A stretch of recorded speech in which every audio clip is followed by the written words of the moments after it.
bonjour à tous.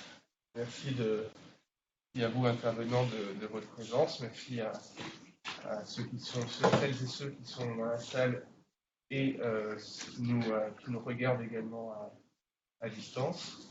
Donc nous sommes dans cette conférence sur le sujet des perspectives, nouvelles perspectives ouvertes par le numérique et l'intelligence artificielle.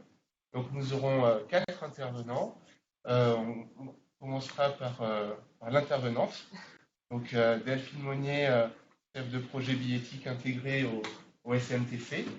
On enchaînera sur un sujet qui comprend la billettique intégrée, mais qui est plus vaste, qui est le MaaS, Mobilité as a Service, avec Franck Reynaud, fondateur de MyBus, notamment. Puis, nous aurons une intervention de Michel Daume sur le sujet des navettes autonomes. Et nous finirons par Philippe Lezin, qui nous fait l'amitié de venir d'un petit peu plus loin, sur un sujet qui est important aussi et qui est de plus en plus important, que le sujet de la sécurité routière en lien avec les systèmes de transport intelligents. Voilà. Donc, chaque intervenant va intervenir pendant une dizaine de minutes, et puis nous aurons un temps d'échange avec les participants ici. Et puis, pour les personnes qui sont à distance, vous pouvez faire vos remarques et poser vos questions par le chat. Bien. Donc Delphine, on va commencer par toi. Donc, je vais partager ton écran, ta présentation. Tu nous autorises à poser le masque pour la présentation? Alors voilà, au niveau effectivement, on vous propose, comme en plus tout le monde a été vérifié au niveau du pass sanitaire, c'est que l'intervenant qui parle, l'intervenant ôte son masque, il le remet après être intervenu. Alors, je vais mettre en... Ça marche, je peux passer en plein écran? Non, mais c'est bon. Non, mais je vais juste vous zoomer un petit peu. Faire un truc intermédiaire.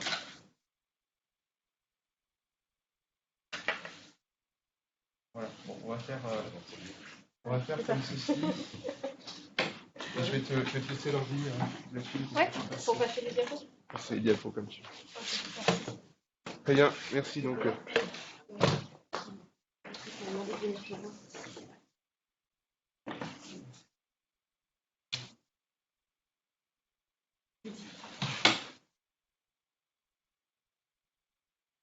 Je suis présente ce matin pour vous parler du projet de renouvellement du système billettique au SMTC.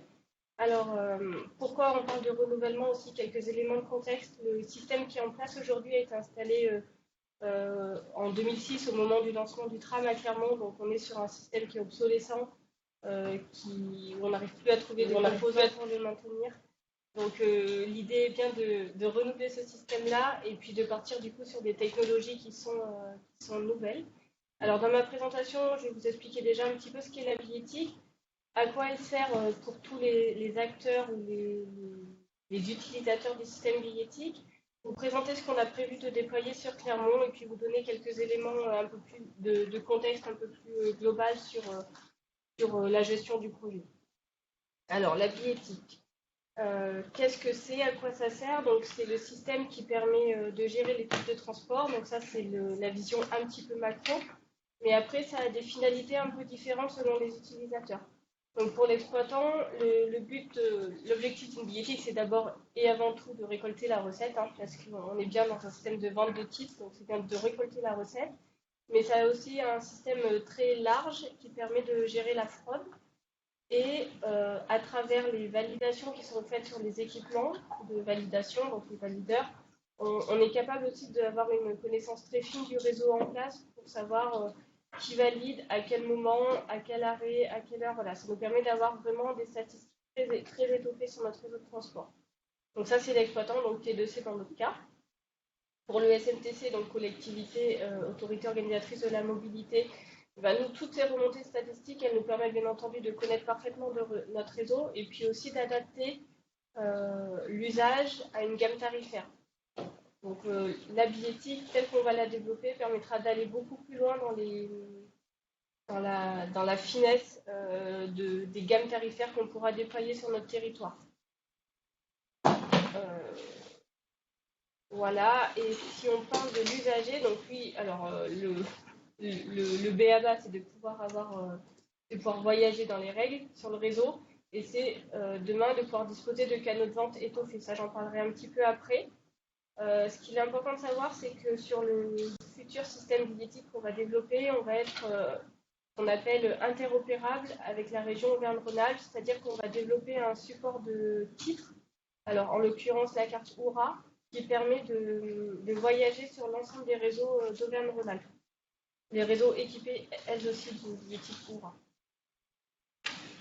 À terme, cette billettique, comme je vous l'ai dit, elle permettra, en fait, la billettique, il faut voir ça comme une brique du MAS, en France, on parlera tout après. En fait, c'est un premier jalon, un premier outil indispensable pour pouvoir aller vers d'autres choses, que ce soit le MAS ou que ce soit les services de la vie quotidienne.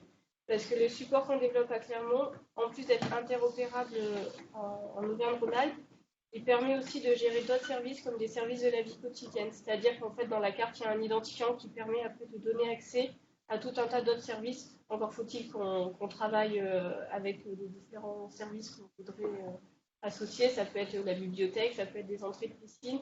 Voilà, on peut mettre tout un tas de connecteurs qui permettent, avec un seul support, d'avoir accès à tout un tas de services autres que de la mobilité. Alors, si on rentre un petit peu plus dans le détail, parce que quand on parle de billettique, c'est quelque chose qui est un petit peu...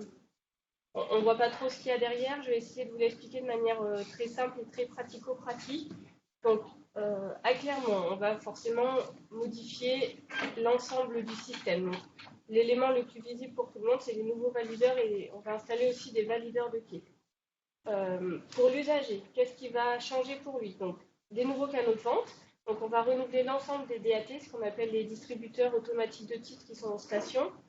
On va lui offrir la possibilité, on va lui mettre en place une application mobile qui permettra de faire de la vente de titres de transport, une boutique en ligne. Donc, l'appli mobile sera plutôt sur du titre occasionnel.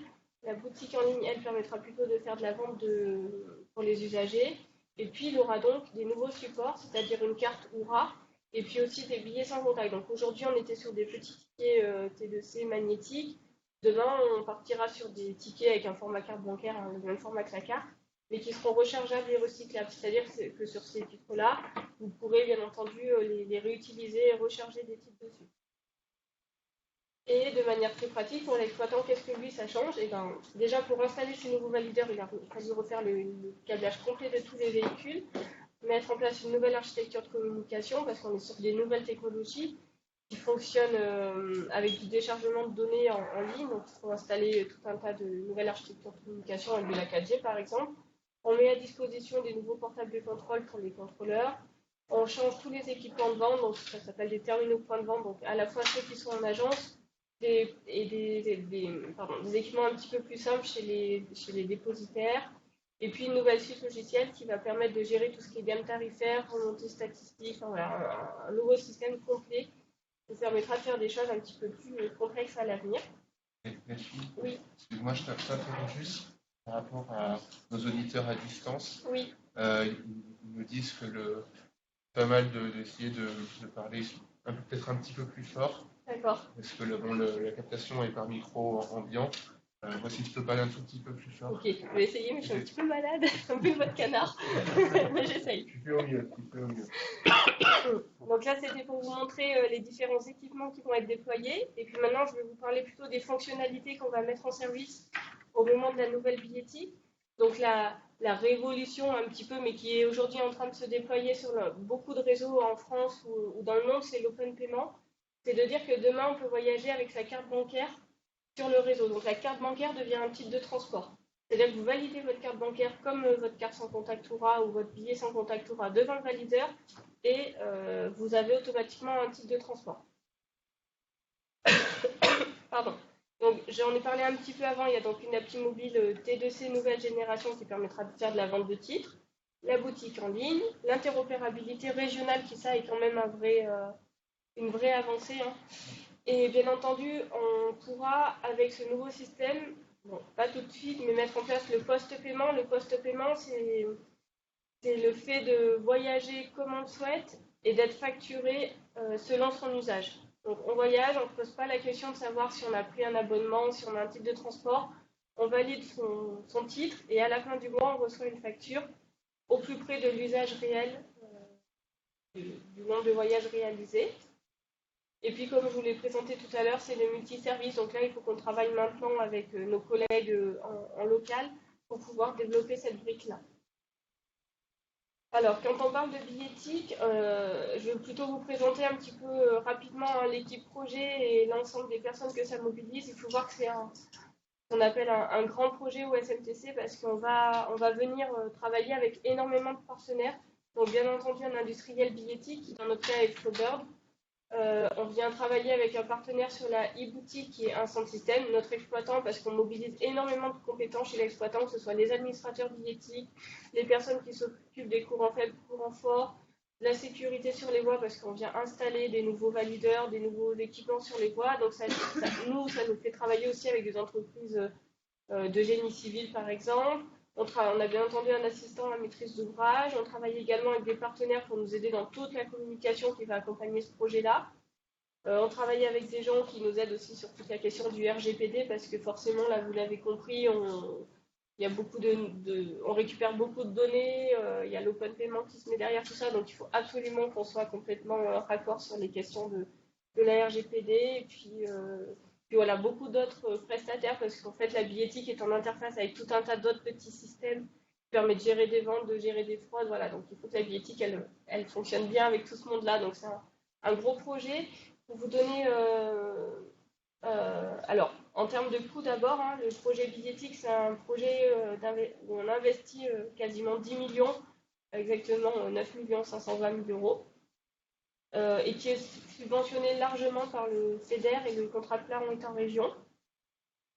Et pour vous donner quelques éléments de calendrier, donc c'est un marché qui a été notifié avec l'industriel billettique en 2018. Depuis, on a travaillé sur des phases de spécification voilà, qui ont forcément été très longues. Et puis, on a pris aussi un peu de plein fouet le Covid et puis les problématiques de disponibilité de composants électroniques là, qui est en cours actuellement. Donc on a fait une première phase de recette. Donc les phases de recette, c'est des phases de test du système en avril. C'est pour ça que vous avez pu voir après cette phase-là les premiers valideurs installés dans les véhicules. Je ne sais pas si vous avez fait attention, mais dans tous les véhicules TDC, aujourd'hui, on a des nouveaux valideurs qui savent gérer les anciennes cartes et les nouvelles cartes. On a pu donc commencer en avance de phase de déployer des premiers équipements. On a installé donc les premiers valideurs dès le mois de juillet. Et puis on va s'acheminer là vers une deuxième phase de recette et la dernière du système sur cet hiver, plutôt en janvier. Et on espère pouvoir faire la mise en service complète du système, donc avec toutes les nouvelles fonctionnalités que je vous ai présentées, à la fin du premier trimestre 2022. Voilà, donc un projet de longue haleine, mais on arrive au bout. Très bien. Merci Delphine. Effectivement, un projet de longue haleine, un projet, moi je trouve, alors je découvre toutes ces ramifications et toutes ces possibilités. Un projet qui va quand même changer la vie des usagers. Hein. Moi, par exemple, j'habite à Lyon et quand je prends le train et je passe au système T2C, j'ai besoin d'avoir une deuxième carte, un deuxième abonnement. Enfin, c'est quand même, là, ça va être quand même très très simplifiant, donc très, très intéressant. Franck Reynaud, est-ce que vous pouvez nous expliquer ce qu'est le MAS, à quoi ça sert? Est-ce que c'est quelque chose d'utile au quotidien ou est-ce que c'est un trip d'informaticien voilà. Merci Nicolas, merci beaucoup. Alors, le sujet, alors, on appelle ça mobilité as a service, désolé pour l'anglicisme, c'est un peu de la mobilité servicielle. Alors, juste rapidement qui on est, en fait, nous, notre société, donc on est une société auvergnate d'une trentaine de personnes, avec un pied en Haute-Loire et un pied dans le Puy-de-Dôme. On est totalement dans le milieu du digital, on ne fait pas de transport, on ne vient pas du milieu du transport historiquement, mais du milieu du digital. On a, grosso modo, on couvre 375 réseaux d'information voyageurs en France, on a une cinquantaine de clients sous contrat, et on se présente, parce que c'est le cas, en tant qu'acteur du MAS, comme accélérateur d'écomobilité. Au sens large, c'est faciliter l'accès au transport en commun, au vélo, aux trottinettes, à la marche à pied, ainsi de suite, etc. En très très résumé, alors. Le MAS, c'est quoi? Il n'y a pas de définition officielle. Hein. Enfin, il y en a une vingtaine de définitions officielles. Donc, le parti pris, moi, ce que je vous invite éventuellement à regarder le MAS, déjà du côté usager. En fait, le MAS, c'est l'outil ou les outils qui permettront à un usager de faciliter son voyage, soit pour le préparer, pour aller d'un point A à un point B. Je ne sais pas comment faire, je calcule mon itinéraire. Soit je sais comment faut faire. Je m'informe sur est-ce qu'il y a un véhicule à l'heure où je veux partir, est-ce qu'il y a du temps réel, est-ce qu'il y a du temps réel. C'est moi, j'ai dû appuyer sur quelque chose. Coupez les micros. Pas grave.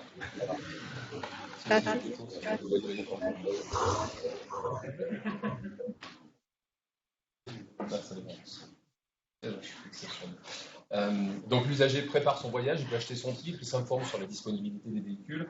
Voilà. Côté usager, c'est ça. C'est la question qui était posée tout à l'heure, c'est faciliter l'accès au réseau de transport, le rendre visible et en faciliter l'usage à travers les outils numériques et principalement pour nous, pour ce qui est de notre parti pris. Nous, en fait, on fonctionne 100% sur smartphone et l'équivalent sur ordinateur. Voilà. Ça, c'est pour l'usager. Puis pour la collectivité, le MAS, c'est de pouvoir, si possible, ça vient d'être évoqué par Delphine, unifier l'offre des opérateurs de transport sur un territoire. Vous avez ce qu'on appelle le mass transit, le moyen de transport qui fait le plus de voyages, c'est le tram, c'est le métro, c'est le bus, etc. Mais après, vous avez toute une myriade d'opérateurs de mobilité alternative, qui sont les opérateurs de vélo, les opérateurs de trottinettes, accessoirement les automobilistes, parce qu'il y en a encore un peu dans les villes. Donc l'idée pour les collectivités d'un bon outil MAS, c'est de pouvoir rendre plus visible et plus accessible l'intégralité de son offre de transport sur son territoire. Alors comment ça se... Je l'ai dit un petit peu rapidement, juste avant. Comment est-ce que ça se retranscrit au quotidien? Alors, pour le coup, dans un premier temps, pour l'usager, pour faciliter la vie des usagers, ça passe déjà, c'est ce qu'on disait tout à l'heure, par des applications mobiles. J'ai dit un petit peu en introduction, puis en plénière tout à l'heure. Il y a un taux d'équipement, il y a 10 ans, je ne vous aurais pas dit ça, parce que ce n'est pas vrai, mais aujourd'hui, il y a un taux d'équipement en smartphone, donc en téléphone intelligent, qui permet de couvrir une grande partie de la population. Ce n'est pas un mode exclusif. Nous, on n'est absolument pas militant de tout le monde doit être sur son smartphone. Il y a des gens qui ne veulent pas, il y a des gens qui ne peuvent pas utiliser leur smartphone. Il y a des jeunes qui ont cramé leur forfait data le 5 du mois, donc ils ne peuvent plus servir des data pour leur smartphone. Donc il faut leur donner des solutions alternatives et répondre à tout le panel des usagers. Il y en a qui préfèrent avoir des cartes magnétiques, etc., sans contact. D'autres, c'est le téléphone. L'idée, c'est d'offrir tout le panel, le paiement sans contact, le paiement dont on parlait tout à l'heure aussi. Donc le cœur de la matérialisation du MAS, c'est pour l'usager une application dans son smartphone qui lui permet de faire tout ce qu'on disait tout à l'heure, de préparer son voyage, de s'informer, d'avoir du temps réel, d'acheter son titre de transport, de le valider et de se faire contrôler. Tout ça avec une seule et même application et non pas plusieurs applications. Enfin, tout à l'heure Nicolas a mentionné le fait qu'il vient d'Orion. Tu peux faire la même chose quand tu viens de Vichy. Tu vas à Vichy, tu te gares sur le parking de la gare, tu prends le train, tu as l'appli SNCF. Tu arrives ici, tu prends soit l'application, alors pas encore l'application avec un certain nombre de multimodalités opérées sur Clermont, et ça on peut le multiplier dans toutes les villes de France quasiment. Tous les gens qui viennent sur des métropoles ponctuellement ou régulièrement, ils ont cette problématique-là. À Lyon, ils ont 5 applications. Voilà. Les choses sont en train de se décanter. L'idée, c'est que l'usager derrière, il n'en a plus qu'une. Il n'en a plus qu'une application. Évidemment, là aussi, tout le monde, à un instant T, ne peut pas utiliser son smartphone. Donc, l'immense majorité de tout ce qu'on développe, nous, ce n'est pas le cas de tous les acteurs du marché, mais de tout ce qu'on développe dans nos applications mobiles, vous le retrouvez aussi dans votre ordinateur portable ou vos tablettes, parce qu'il y a encore beaucoup de monde qui utilisent ces outils-là, notamment au bureau ou chez soi. Donc ça, c'était pour le volet, les outils qu'on retrouve pour le volet, pour les usagers, quand on parle de MAS. Ensuite, il y a les outils qui sont à disposition des équipes qui sont en charge de la mobilité, donc, principalement les salariés, les exploitants des réseaux de transport et les techniciens auprès des collectivités qui sont en charge d'organiser les réseaux de transport. Donc nous, ça s'appelle Massify Pro, c'est un outil qui permet de faire du contrôle de titre, du comptage, de la jauge d'affluence, de la prise de service pour les conducteurs, etc. Pour de la billettique, ce qu'on appelle Figital, c'est je commande mon titre en ligne et je l'imprime chez moi et j'ai un QR code qui est validé sur les valideurs dans les véhicules. Je passe rapidement, mais c'est très important de pouvoir monitorer l'usage qui est fait de mon réseau en temps réel, moi collectivité ou moi exploitant, avec des degrés de granularité qui sont hyper importants, et ça va aussi jusqu'à l'information trafic, les perturbations en temps réel, parce qu'il y en a toujours sur les réseaux, ce qui est normal. Donc c'est des fonctionnalités qui sont également incluses, qui peuvent être pilotées directement par les exploitants et ou la collectivité, si le service voirie par exemple est dans la boucle. Alors je suis désolé, il y a un mélange de slide de français et d'anglais, mais on va y arriver quand même. Un des enjeux du MAS pour les collectivités territoriales, on appelle les autorités organisatrices de mobilité, les AOM. En fait, pour elles, il n'y a pas de plan B en fait, à l'écomobilité. Hein. Les collectivités, elles ont investi énormément dans les réseaux de transport, alors que ce soit des réseaux structurants, tram, voies propres, pas voies propres. Clairement, il va y avoir des lignes de BHNS. Enfin, c'est des investissements très très lourds qui se voient sur 10, 15, 20 ans. Et puis il y a aussi des aménagements qui sont faits à différentes vitesses pour, je sais pas, les pistes cyclables, des voies réservées piétonnes, etc. Il y a des gros investissements publics qui sont faits, énormément. Et le MAS, il est là pour valoriser, en théorie, la solution magique, qui ne l'était pas jusqu'à maintenant. On voyait très peu d'appels d'offres, en tant que prestataire, nous, d'appels d'offres sur le MAS jusqu'à il y a 6 mois, 1 an. Ça y est, les choses s'accélèrent. Donc il y a un vrai basculement de la prise de conscience par les collectivités et ou les exploitants de transport il faut que je fasse tout pour mettre un maximum de gens dans mes transports au sens large. Hein. On prend les vélos, les trottinettes, la marche à pied, l'incitation à se garer en voiture un peu plus loin quand c'est possible, etc. Je passe assez rapidement, je n'ai pas regardé le temps, mais c'est bon. 3-4 minutes, d'accord. Une des particularités de pourquoi on n'est pas encore autant en avance que d'autres pays, notamment en Asie sur la partie masse, ça tient aussi à la structuration du paysage des mobilités en France. On a d'un côté quelques exploitants qui opèrent l'immense majorité des réseaux de transport en France, donc Transdev, Keolis, RATP Dev et puis SNCF. C'est une particularité, hein. Il y a d'autres marchés, notamment l'Angleterre, qui sont beaucoup plus satellisés et explosés. Il y a énormément d'autres contraintes, mais ça aussi, ça procure d'autres avantages. Ensuite, il y a le fameux, les mauvaises langues, le millefeuille administratif. En l'occurrence, ce n'est pas un millefeuille, c'est un puzzle en France pour l'organisation des transports. On a des collectivités qui sont chargées d'organiser les transports sur leur territoire à elles. Et déjà, elles ont beaucoup à faire sur leur territoire. Sauf que et puis à côté, on a une autre collectivité. Puis à côté, on en a une autre. Le voyageur, lui, ne voyage jamais que dans la même collectivité. Des fois, dans la même zone, de chalandise, ou on a une zone de mobilité. Et c'est là où on retombe sur les problématiques qu'on a vues tout à l'heure. C'est il faut une appli, une deuxième, une troisième, une quatrième appli, parce que dans mon voyage, je ne me limite pas à voyager au cœur de ma ville. Des fois, je vais en dehors de cette zone-là.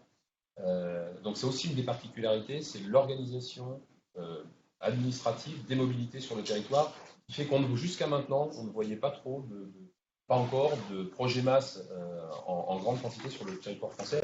Et puis après, il y a tout ce qui est le fractionnement de tous les opérateurs de mobilité alternative. Là, on parle de tous les opérateurs de vélos, de trottinettes, de covoites, etc., qui fait que c'est pas forcément facile de s'y retrouver pour l'usager. Et donc le MAS, nous, on a créé notre historiquement, hein, je ne l'ai pas rappelé en introduction, mais on est historiquement chez Multifactory plutôt connu avec le produit MyBus, en fait, qui est un produit qui est devenu un produit MAS qu'on a développé au fil du temps, mais en notre propre marque, sous notre propre nom. Et en fait, toute cette technologie-là, maintenant, on la met à disposition dans ce qu'on appelle un écosystème, un système de solutions en marque blanche, c'est-à-dire qu'on disparaît totalement, et c'est la collectivité avec sa marque territoriale de mobilité, Clermont CT2C, Lyon TCL, etc., qui s'empare de cette technologie-là, la met à disposition des usagers sur son territoire, pousser son offre de transport, mais sous sa propre marque. Voilà, de manière très résumée. Et on est assez confiant. Alors, c'est bien aussi pour nous, puis nous, quelques confrères on n'est pas nombreux en France à réellement faire du MAS, on doit être 3-4, pas plus. On est assez content de ça parce que il y a une accélération, alors, hormis pour notre business, aussi pour les usagers sur les territoires qui vont pouvoir bénéficier là progressivement dans les 3-4 années qui viennent de solutions beaucoup plus faciles d'accès. Et du coup, en conclusion, moi, je mentionnais une actualité qu'on a eue. Ceux qui suivent la mobilité des personnes en France, Mulhouse a été précurseur il y a 3 ans maintenant, et a lancé justement un des premiers MAS assez complets en France. Et il souhaitait aller plus loin dans les fonctionnalités, dans la manière d'aborder la mobilité des personnes. Donc, on a lancé un appel d'offres qu'on a gagné. Ça, c'est très intéressant et pour nous, et ça va nous permettre justement de mettre en avant une solution, alors, d'autres solutions qu'on a en marque blanche, hein, dont on parlait tout à l'heure. Et des projets comme ça, il y en a une quinzaine là, qui arrivent dans les tout prochains mois. Donc ça fait écho, on voit que le marché bouge. On est à ce rendez-vous-là, donc on est plutôt content. Voilà. Très bien. Merci beaucoup, Franck. Donc souligner aussi, je ne l'ai pas dit, on était hier dans la journée développement économique de cette semaine en Bimob. Donc effectivement, start-up clermontoise, en tout cas auvergnate, puisque vous avez aussi un site au Puy-en-Velay, hein, c'est différent de ma part.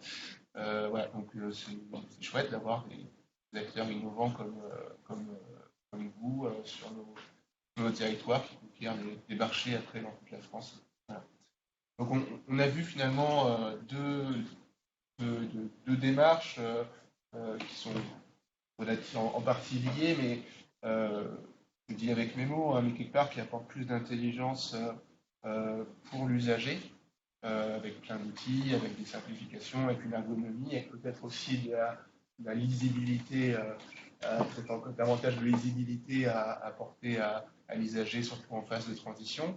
On va parler maintenant de l'intelligence côté véhicule avec Michel Daume qui va donc nous exposer quelques travaux qui sont aussi faits à Clermont-Ferrand dans le laboratoire IMOB S3, je le mets sur IMOB S3 ou IMOB S3, IMOB S3 sur la navette autonome.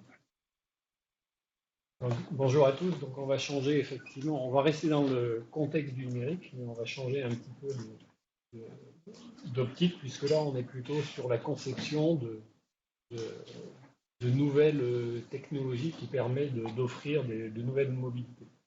Alors le titre c'est navette autonome, historiquement Clermont-Ferrand, d'un point de vue donc académique, hein, je représente là le côté universitaire. Alors juste pour situer le contexte, Clermont a décroché en 2017 donc un label qui est le label ICIT à travers un projet CAVA25 qui finalement a pour but donc au niveau national d'identifier une vingtaine de sites universitaires pour essayer donc avec une dotation financière supplémentaire de rayonner à l'international. Et sur Clermont-Ferrand finalement il y a 4 challenges qui ont été mis en avant en fonction, donc, je dirais, des thèmes scientifiques qui étaient reconnus sur la place clermontoise. Donc, vous avez ici les 4 challenges. Il y a un challenge sur l'agro-écosystème, un challenge sur la mobilité personnalisée comme facteur de clé de la santé humaine. Donc, c'est quelque chose qui relève aussi de l'Orbimob, quelque chose sur les risques naturels. Et puis, le focus que je veux porter aujourd'hui, c'est le challenge sur les systèmes et services innovants pour les transports et la production. Alors, c'est quelque chose qui finalement est historique. Je reprends un film qui date maintenant des années 2014, où on avait travaillé de façon intense à travers 2 grands projets collaboratifs avec les automobiles Ligier. Et on avait mis à l'époque au point un VIPA qui avait été testé sur le CHU Estin. Donc ça a été vraiment les prémices et ce qui nous a fait, à mon avis, faire obtenir donc le label sur les mobilités innovantes. Alors, simplement pour revenir sur ces navettes autonomes, sur finalement l'entité véhicule autonome, il y a 3 grandes fonctionnalités qui sont nécessaires, pour lesquelles on a travaillé de façon historique. La première d'entre elles, c'est la localisation. Il faut bien entendu savoir où se trouve le véhicule. Il faut que ce soit sur une voie de circulation. Donc, il faut être capable de mesurer ça de façon très précise. Et pour faire ça, on a utilisé des caméras vidéo qui sont donc sur la navette VIPA, sont placées à l'avant et à l'arrière. Et finalement, vous avez une illustration ici avec des faisceaux de convergence de rayons lumineux qui s'appuient sur des points caractéristiques de l'environnement. Et à la convergence de ces points, c'est où se trouvent les caméras. Et par ce biais-là, on arrive à localiser des véhicules à 2-3 cm près, ce qui est largement suffisant pour les contrôler sur la voie. Alors, le deuxième point important, entre guillemets, on est là sur le côté commande. Bien entendu, on sait où on est. Après, il faut suivre une trajectoire. Donc, pour ça, il va falloir respecter des consignes d'accélération, de freinage, d'angle au volant. Et c'est sur un point sur lequel on a travaillé. Et une particularité, donc au passage, on voit que la navette a évolué. Ça, c'est l'EasyTen, donc c'est toujours un véhicule ligier qui est commercialisé par une société qui s'appelle EasyMile, pardon. Merci, j'ai quelqu'un qui me souffle. Voilà, et donc. Je vous ai mis à côté comme ça, vous oui, non, vous aidez l'un l'autre. C'est c'est partie des bon. coopérations. Oui, non, mais et Léon. voilà, donc voilà la dernière navette. La particularité de cette navette, c'est qu'elle a 2 trains directeurs et voilà les derniers résultats, je dirais, de commande, de prise en compte de ces 2 trains directeurs. Alors ça se passe sur la plateforme Pavin qui est sur le campus des CESO. Donc c'est des voies qui sont très étroites. On voit que le véhicule, par rapport au trottoir, il a 10-15 cm de part et d'autre. Et donc les techniques de localisation par vision, les techniques de contrôle-commande permettent de circuler.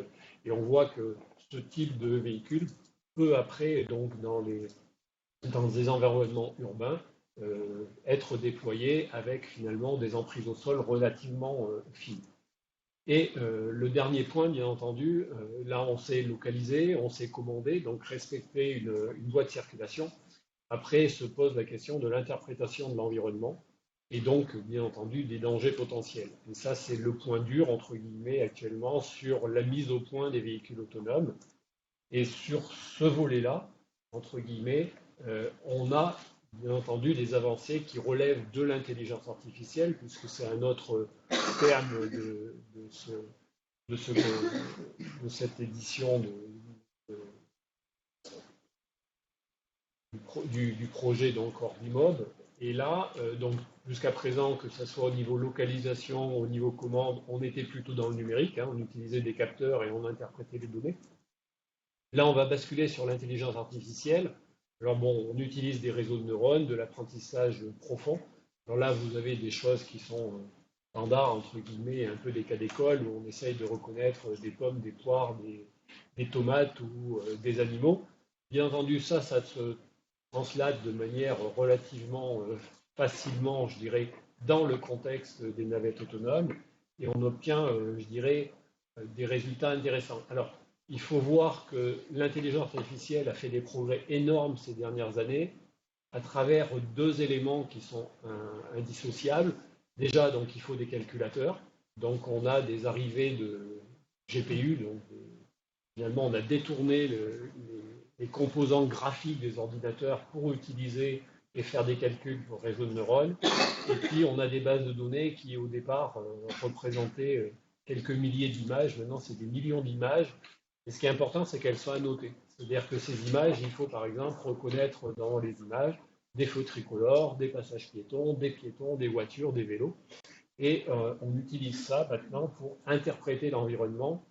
Et vous avez ici donc des résultats où vous voyez les personnes qui sont encadrées par des petits rectangles roses. On arrive à reconnaître un sac, des sacs à dos, et bien entendu des autos, des bus ou des choses comme ça. Et donc ça permet d'interpréter l'environnement, de remonter aux trajectoires des personnes, de regarder si c'est finalement des trajectoires qui sont compatibles ou non avec celles du véhicule, et donc de réagir.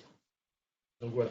Donc pour terminer, je suis à peu près dans le timing, on voit que pour les navettes autonomes, c'est un mode de transport qui peut être polyvalent. On peut travailler en mode ascenseur, c'est-à-dire faire sans arrêt des allers-retours. On peut travailler en mode tram et finalement répondre à un parcours qui sont précis, arrêtés. On pourrait les valider en mode taxi.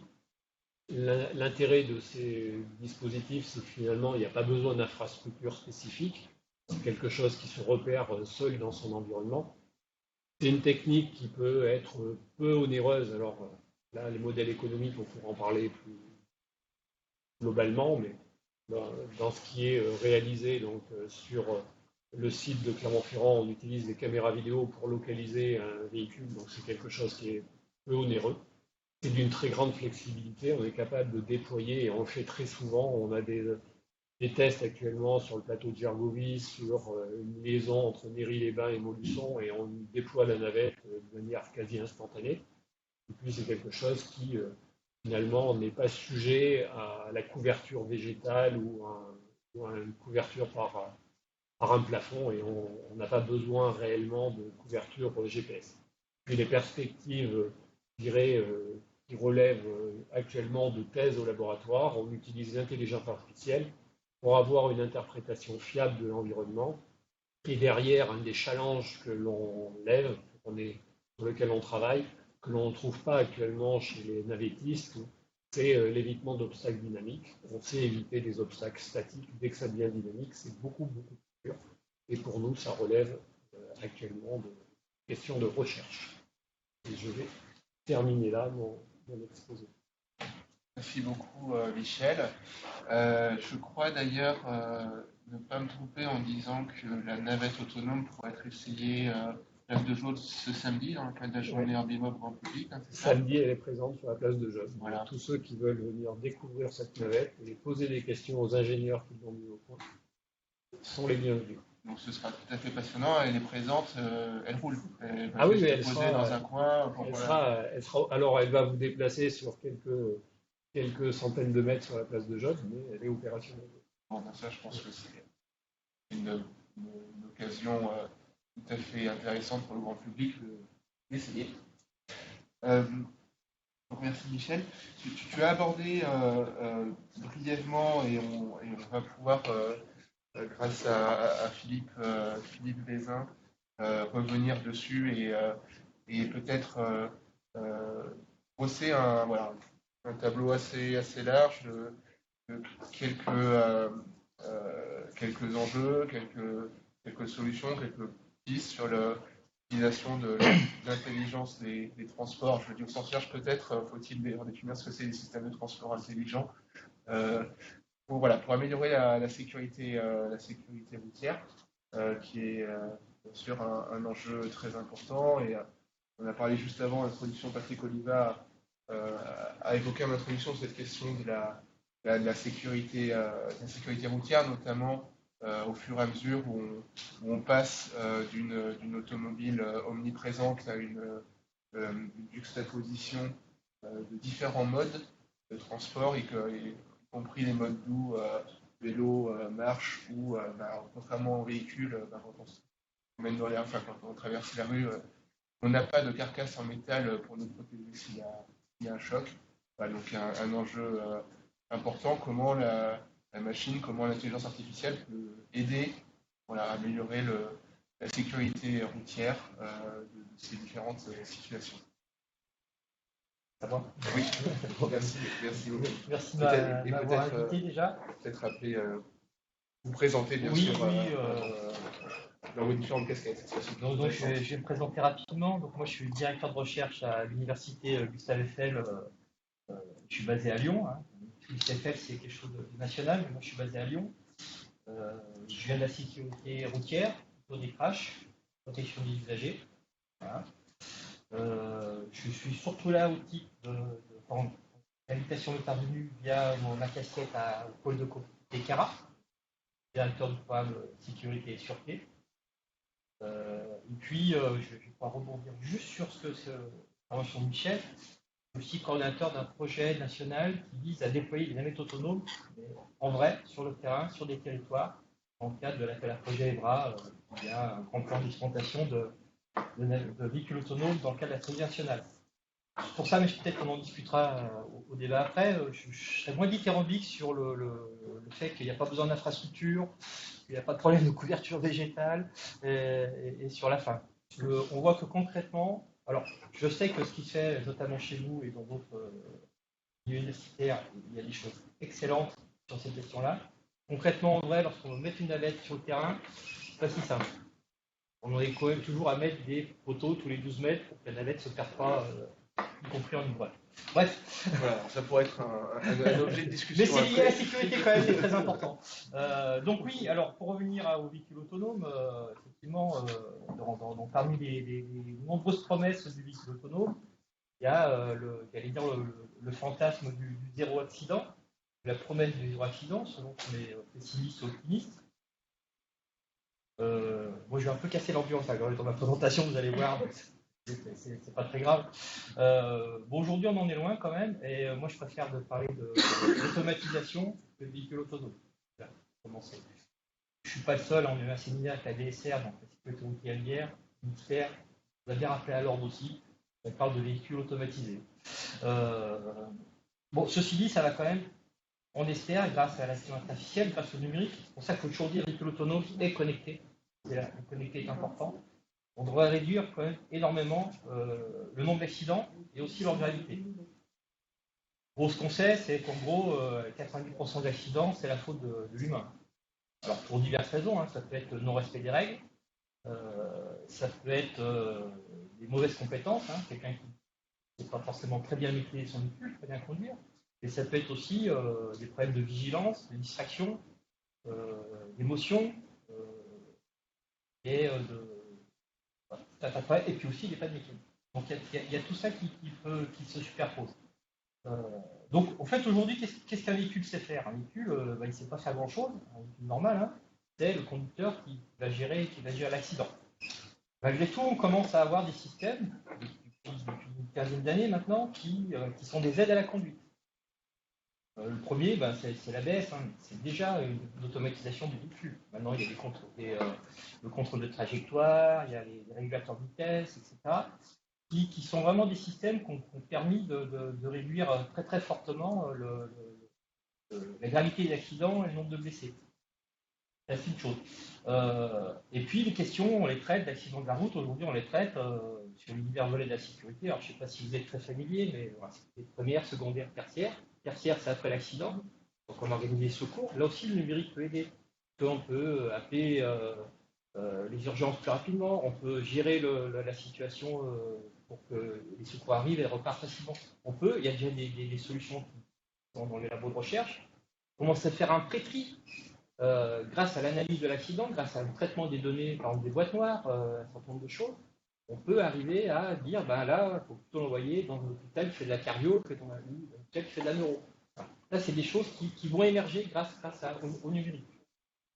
Le numérique peut aussi aider, là je parlais des émotions, de l'état physiologique du conducteur, de sa vigilance. On peut aussi, on commence à monitorer. Il y a des gens qui aimeraient monitorer le conducteur. Pour pouvoir, grâce à des données numériques,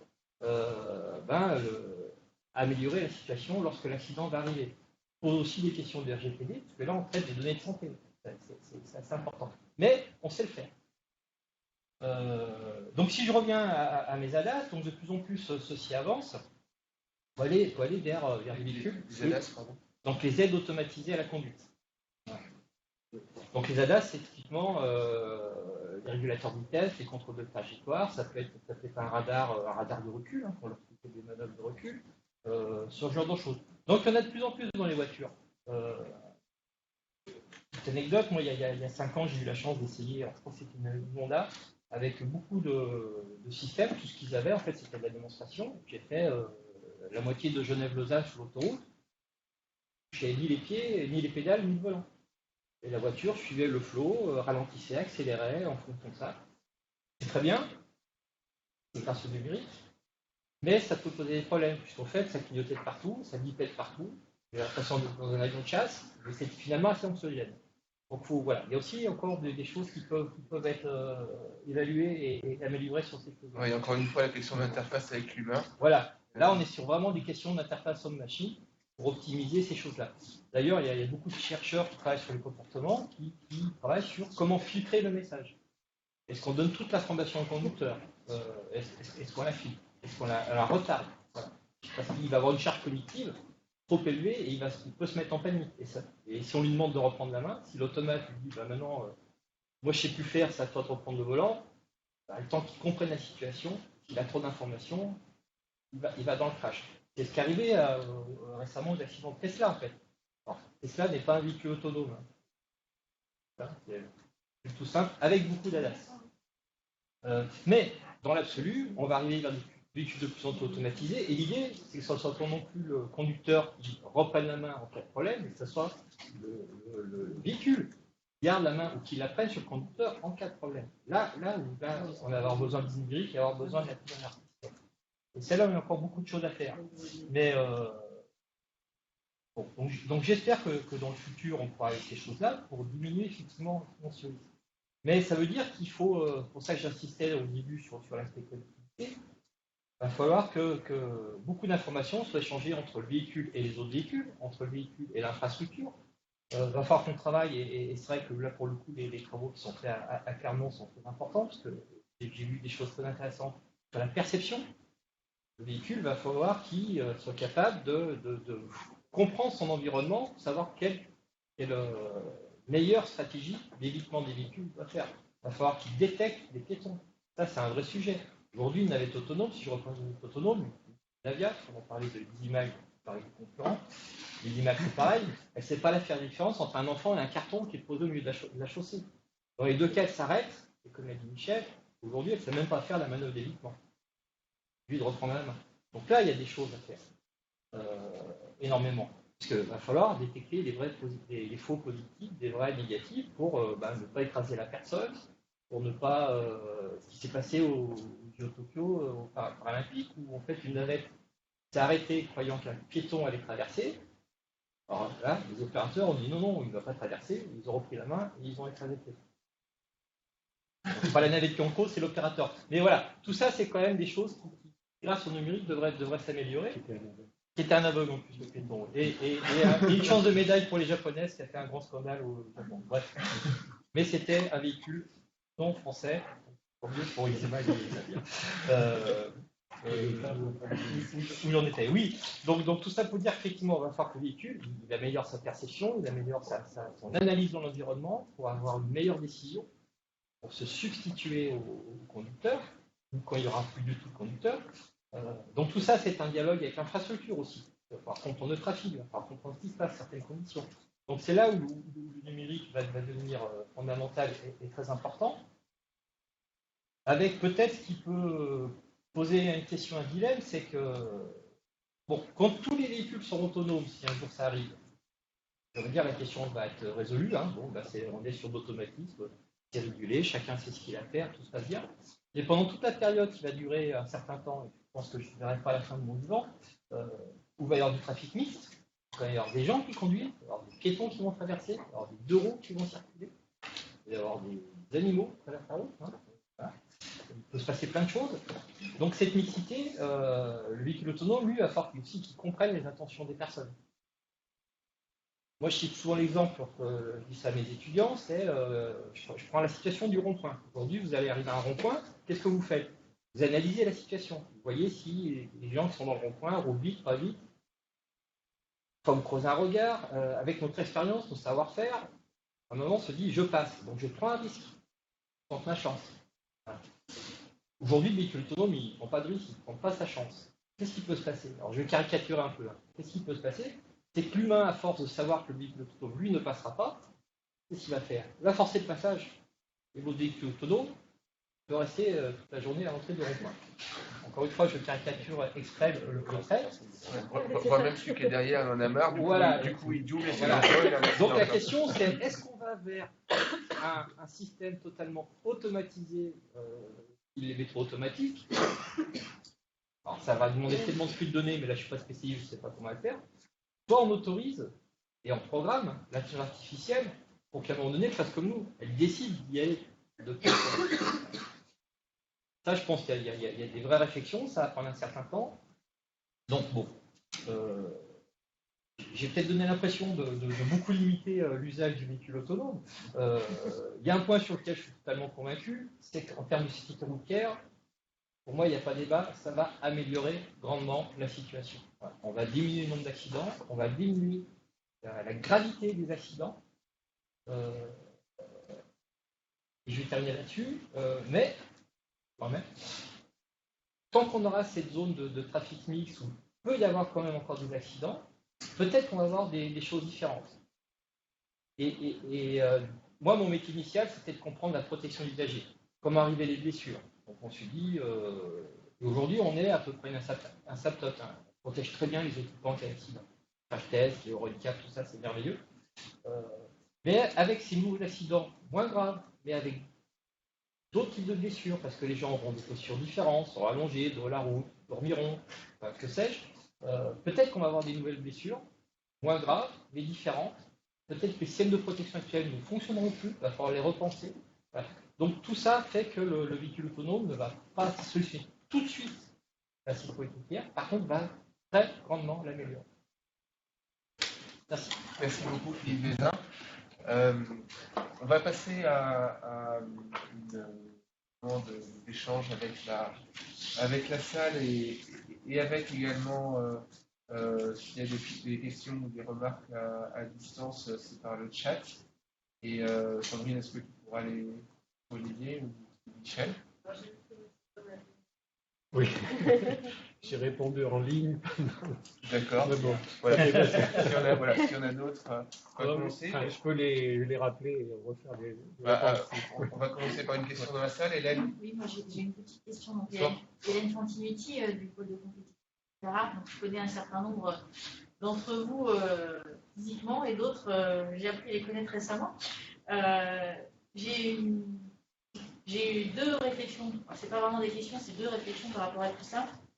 En vous entendant, il est clair qu'aujourd'hui, le numérique, l'intelligence artificielle, le digital, on en est aux prémices de leur usage en mobilité. On démarre et on sent tous que c'est amené à se développer, voire à exploser en termes d'usage. La question par contre qui n'a pas été évoquée, qui à mon avis est aussi fondamentale dans ces systèmes-là, tous les systèmes que vous avez présentés, c'est l'acceptabilité par l'usager. Madame en parlait tout à l'heure, aujourd'hui elle dit c'est le bazar, je sais plus où je dois composter mon ticket. C'est un problème d'acceptabilité aujourd'hui. Alors ça paraît être un système très simple. Aujourd'hui la vie éthique c'est pas la base, mais presque de cette numérisation ou digitalisation dans les transports. Mais en tout cas, se pose cette question d'acceptabilité. C'est encore plus vrai sur la navette autonome, où là, est-ce qu'on va oser monter dans une navette autonome? Est-ce qu'on va oser traverser devant une navette autonome? Est-ce qu'on va oser conduire à côté d'une navette autonome et pas se dire on fait un corridor de sécurité naturel et humain peut-être sur ces choses-là? Et pareil pour le MAS, en fait, comment on fait confiance à l'outil numérique en fonction de son âge, de son ressenti? Peut-être que les jeunes générations seront plus à même que des générations plus anciennes qui sont peut-être moins à l'aise avec un certain nombre d'outils. Par exemple, quand vous présentiez la billettique, je me suis interrogée, l'open payment c'est très bien avec la carte bancaire, mais du coup, après ça sert que je puisse payer sur mon smartphone. Est-ce que j'ai envie de payer avec mon smartphone? Qu'est-ce qui va se passer? Est-ce qu'on ne va pas me débiter des trucs parce que mon smartphone il est passé à côté d'un système de billettique sans que je m'en rende compte?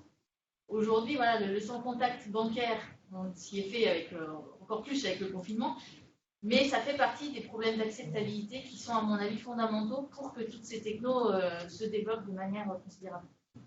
Alors c'est super parce que c'est rare, c'est une question, une remarque qui s'adresse à tous les intervenants. Parce que chacun a des. Donc je ne sais pas je vais répondre brièvement sur la sécurité routière parce que je pense qu'il y aura plus de choses à dire sur les autres sujets. Ce qui est très intéressant sur la question d'acceptabilité, c'est lorsqu'on voit l'évolution des diverses enquêtes d'acceptabilité qu'il y a pu avoir, notamment celles commandées par les ministères. Au tout début, la sécurité c'était en bas. Les gens ils voyaient tout ce que ça peut apporter sur la facilité du voyage. Et puis petit à petit, ça montait, pour arriver finalement dans la question principale des gens, mais est-ce que ce truc-là est bien sûr ou pas? Et puis maintenant, on voit qu'aujourd'hui, en fait, la question de savoir si les gens vont utiliser les navettes autonomes, je pense qu'elle ne s'oppose plus. Les gens vont utiliser les navettes autonomes. Et nous, dans notre projet, on a fait des groupes de discussion récemment là, sur une documentation. La question des gens, c'était pas de dire est-ce qu'on va monter ou pas dedans, c'est ça roule pas assez vite. Et si ça roule pas plus vite, on n'ira pas. Voilà. Alors c'est vrai qu'aujourd'hui, une navette autonome, en France, il y a eu 0 accident. Voilà, mais ça roule à 15 à l'heure. Ça s'arrête quand il y a une feuille sur le... Ça s'arrête quand ça roule une feuille. Ça prend très vite. Voilà. Donc l'acceptabilité, c'est quelque chose qui évolue beaucoup. Déjà, parce qu'à bout d'un moment, les gens s'approprient une technologie. Donc, l'acceptabilité va sur un autre sujet. Et avec leur connaissance des choses. Merci. Peut-être. Juste compléter. Et pour dire, c'est des choses qui sont prises en compte. Simplement pour illustrer, les images que j'ai montrées du projet VIPA, on est passé du VIPA à l'EasyTen, suite à une enquête qui a été réalisée lorsque le véhicule a circulé 6 mois au CHUS1 par un laboratoire de psychologie cognitive qui a travaillé sur l'acceptabilité. Et après l'enquête, l'IG est reparti d'une page blanche en tenant compte finalement de tous les retours. Donc effectivement, je pense qu'il faut à tout prix mettre l'usager au milieu et en tenir compte. Et là, ça a été... alors par exemple, juste pour donner un exemple, il était déployé dans le cadre d'un milieu hospitalier, il n'y avait pas d'accès à bord pour les personnes en fauteuil roulant. Donc le véhicule EasyTen maintenant a une rampe d'accès pour les handicapés. Voilà, avec la suspension qui se baisse, donc c'est pris en compte. Après, effectivement, je pense qu'à tous les stades, il faut interroger l'usager pour faire qu'il soit au milieu des réflexions et que le produit convienne à son attente. Je vais me tourner vers Delphine Monnier et Franck Reynaud. Peut-être que sans doute chacun a une réponse. Comment l'usager est accompagné? Comment dans ces systèmes, comment est pris en compte le fait de développer une lisibilité, une interface aussi simple, ergonomique que possible pour tout le monde et pas que pour les jeunes de 20 ans qui ont passé leur vie sur leur smartphone? Ce qu'on essaye de faire là dans le projet, c'est déjà vous l'avez vu là dans notre étoile, pardon, non, dans notre panel là d'intervenants, on prend déjà un cabinet de communication parce que je pense que la communication, elle doit être à la fois projet bien entendu parce que nous on a envie de valoriser les investissements qu'on fait, mais elle est aussi très pratico-pratique pour justement accompagner le changement. Et on a bien en tête que le numérique ne répondra pas à tous les usagers. Donc en fait, nous, ce qu'on essaye de faire, c'est de mettre en place un maximum de canaux de vente. Donc il y aura bien entendu tous ces canaux de vente numériques, mais on va rester aussi sur des choses très pratiques. La vente à bord auprès des conducteurs continuera d'exister demain.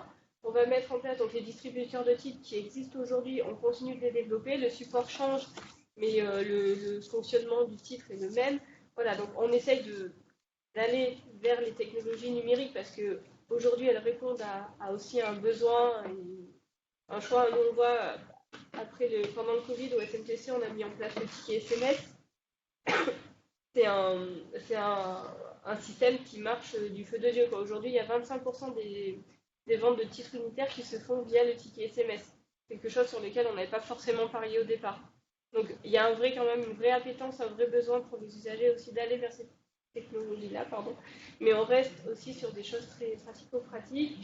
Et donc, à nous d'accompagner le changement, à nous d'être très bons en communication pour expliquer toutes ces nouvelles fonctionnalités, à nous d'accompagner aussi les usagers à comprendre que c'est pas parce que vous passerez avec votre portefeuille à 50 cm du valideur qui va vous débiter un titre en open paiement. À nous d'être bons là pour expliquer que voilà, il faut quand même un contact long et appuyé sur le valideur pour avoir un titre de transport. Expliquer toutes ces problématiques RGPD, sécurité qu'il peut avoir avec ça. On l'a bien en tête et ça fait partie des gros chantiers qu'il faut qu'on mette en œuvre prochainement. Et pour la phase chantier, j'entends qu'il faut qu'on soit un petit peu meilleur là peut-être sur les quelques mois de transition. C'est pas non plus... Non mais on a d'autres ressources que le vôtre. Attention, c'est juste que non, mais c'est bien d'avoir du vécu. On est une société, mais j'ai l'air un peu compliqué, quoi. L'acceptabilité, en fait, nous, dans les éditeurs solutions digitales, nos solutions n'ont du succès que si elles répondent à une problématique. Voilà, si on invente un super truc qui sert à personne, il ne sera pas accepté, mais ce qui est un peu normal. L'idée aussi, c'est d'inverser, de travailler sur l'appétence pour. Nous, typiquement, dans notre solution historique MyBus, le transfert de titres de transport, on ne l'avait pas du tout identifié au départ.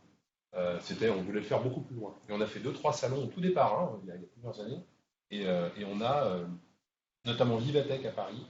C'était des parents qui venaient avec leurs enfants, ils disaient « Ah, c'est bien votre solution et tout, c'est à Paris ?» Ben non, pas encore, ça sortait un peu. Mais je pourrais, moi, envoyer les titres, parce qu'aujourd'hui, je suis obligé d'aller acheter les titres pour mes enfants, les abonnements, etc. Et en fait, quand on écoute l'usager et qu'on répond à sa demande, en général, l'acceptabilité, elle est bien meilleure que quand on essaie de lui imposer quelque chose au forceps, et l'acceptabilité, elle est parfois plus longue. Et puis juste sur l'histoire de critères d'âge, en fait, nous on remarque qu'on a un taux d'usage de l'application sur les 60 ans et plus qui est très très intéressant. Enfin, rien à d'autre, voilà, mes parents n'ont pas de smartphone.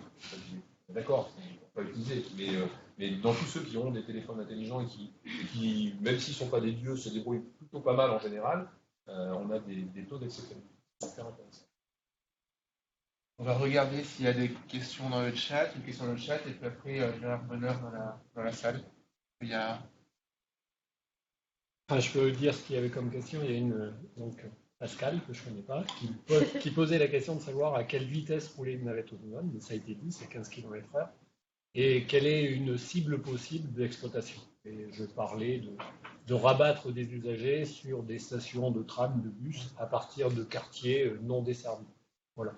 Alors, après, il y a une deuxième question sur est-ce que ça peut être utilisé donc, en complément de tramway, de train. Bon, bien entendu que ça a un sens. Voilà les deux questions qui étaient posées sur le chat. Très bien, merci. Gérard Bonheur. Et mon questionnement est sur le coût en CO2, le surcoût de CO2 et l'intelligence artificielle, l'automatisme, etc. sur les véhicules. Il se dit, alors je ne sais pas du tout la validité de ça, c'est que la généralisation des véhicules autonomes est un tel coût en CO2 que ça est très réalisable. Qu'est-ce que vous avez comme réflexion sur ces questions? Bon, je vais tenter une réponse, c'est une question. Je pense que c'est une bonne question. C'est une bonne question. Donc, effectivement, il y a deux aspects. Je ne sais pas si le CO2, c'est le bon élément sur lequel il faut se focaliser. Il est sûr, bon, j'ai des liens assez forts avec l'INRIA, qui est l'Institut national de recherche sur l'informatique et l'automatique en France. Toutes les questions qui portent sur l'intelligence artificielle, il se pose maintenant la question, effectivement, du coût, finalement, algorithmique, du nombre de calculateurs qu'il faut faire tourner. Donc, c'est une question qui est maintenant, qui devient importante pour les chercheurs. Après, ce qu'il faut savoir aussi, c'est qu'un réseau de neurones, ça coûte relativement cher en coût de calcul à l'apprentissage. L'exploitation après en ligne sur un véhicule, c'est pas gourmand. Donc voilà, c'est pas parce qu'on va avoir une multiplication de véhicules autonomes que le coût sera sur ce point-là. Je pense qu'un système peut être dupliqué, ça ne coûtera pas forcément très cher. Voilà. Après, moi où je m'interrogerai plus, c'est sur effectivement, ça rejoint un peu des propos de Philippe, c'est que finalement un véhicule autonome, c'est un véhicule qui est truffé de calculateurs, truffé de capteurs et de choses comme ça. Est-ce qu'on est vraiment dans le développement durable? Alors je pense que oui, d'une certaine façon, ça va dépendre de comment on va utiliser ces véhicules autonomes. Si c'est des véhicules partagés, ça a un sens. Si c'est le véhicule individuel, si chaque personne a un véhicule autonome pour s'en servir une fois quand il va partir en vacances dans l'année, je pense que ce n'est pas la bonne voie. Donc tout ça, c'est des choses qui sont en train d'être réfléchies et qui finalement vont sûrement converger vers un mix. Et je suis d'accord, pour rebondir un tout petit peu sur les propos de Philippe, je fais vraiment une différence entre navette autonome et véhicule autonome. Les navettes autonomes, bon, elles sont conçues sans chauffeur, mais elles vont rouler dans des couloirs plus ou moins dédiés à des vitesses quand même relativement faibles. Hein. Alors peut-être que 15 km/h c'est trop faible, mais on n'ira jamais au-delà des 30 km/h en ville, entre guillemets. Après, le véhicule autonome, bon, je pense qu'on sera de plus en plus vers des ADAS de plus en plus sophistiqués. Sur autoroute, on pourra valider le régulateur de vitesse automatique. Bon, mais de là à avoir un véhicule qui peut traverser la France d'un parking à un autre parking en complètement autonome, j'en suis beaucoup moins sûr. Ce qu'a dit Michel est très important. Ce qui fait toute la différence, c'est l'usage. Transport public autonome, avec par exemple les navettes qui vont compléter, qui ne vont pas remplacer, qui existent déjà pour pouvoir justement aller dans les zones blanches, dans les zones mal desservies, améliorer le service, donc qui est lié aussi au transport à la demande. C'est vraiment ça l'avenir de la navette autonome, c'est le TAD. Ça, c'est une évidence. Et d'ailleurs, la stratégie française, c'est d'abord le transport public et partagé. Ce n'est pas le véhicule individuel, même si on a des constructeurs. Et les constructeurs, en soi, ils en sont convaincus aussi. Hein. Pas se rêver non plus. Véhicule individuel autonome, il y a plein de gens, y compris des gens qui travaillent dessus, qui disent que ça ne sera jamais. Par contre, les véhicules avec beaucoup d'énergie de conduite, ou même on délègue pour beaucoup de tâches la conduite au véhicule, oui, et c'est vraiment des choses différentes. Donc l'usage, c'est très important. Par contre, la question du CO2, c'est vrai qu'il y a eu une enquête qui est sortie l'année dernière, là, une étude qui a semé un vent de panique dans la filière, hein, que le titre c'était véhicule autonome, désastre écologique, un truc comme ça. Hein. Depuis, on a rediscuté avec ces gens-là, ils ont revu leur position, la filière a revu la sienne. C'est pas si simple que ça. Mais c'est vrai que j'ai entendu un chiffre hier, hein, je ne sais pas ce qu'il vaut, mais que l'électrification massive, c'est 60% de consommation, enfin de production nécessaire d'électricité en plus. Alors je ne sais pas si c'est de l'ingénierie du CO2, ça dépend comment elle est produite, mais ça pose question. Ça, c'est des véhicules électriques. Très bien. Ça va être le mot de la fin et une transition remarquable avec la table ronde qui va suivre et notamment la découverte d'EDF qui va sans doute nous dire un mot du taux de carbonation de la production d'électricité et d'énergie, enfin d'électricité en tout cas en France, dans son intervention, j'imagine. Voilà. Donc merci beaucoup à vous quatre, c'était passionnant. Si je retiens juste deux idées, hein, c'est des potentiels quand même impressionnants de performance menés par le numérique, l'intelligence artificielle, et en même temps, il n'y a pas ça marche pas s'il n'y a pas l'humain, si l'humain n'est pas associé à l'intelligence humaine et l'intelligence artificielle ensemble. Ça fonctionne, mais l'une ou l'autre, trop d'une ou trop d'autres, ou pas assez de coopération, ce sera sans doute pas très performant. Moi, c'est un peu ce que de manière très schématique, peut-être un mot de conclusion, mais en tout cas, un très très grand merci à vous quatre, c'était passionnant.